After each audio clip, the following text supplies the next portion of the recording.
आज मैं आपको विंटर सीरीज की नेक्स्ट रेसिपी बता रही हूँ, वो है पीनट चिक्की। 250 ग्राम गुड़ लिया है, 200 ग्राम मैंने मूंगफलियां भुनी हुई और छिली हुई ली हैं, 1 खाने का चम्मच मक्खन लिया है, मैंने पैन में बटर डाला है। अब हम इसमें गुड़ ऐड कर रहे हैं।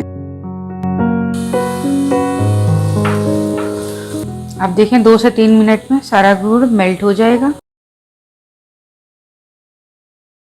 अब हम इसमें पीनट्स डालेंगे।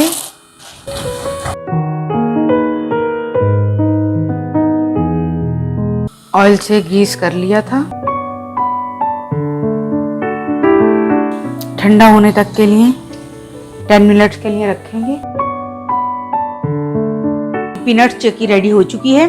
अगर आपको मेरी रेसिपी पसंद आई है तो इसको लाइक, शेयर और सब्सक्राइब कीजिए। मिलते हैं नेक्स्ट रेसिपी के साथ।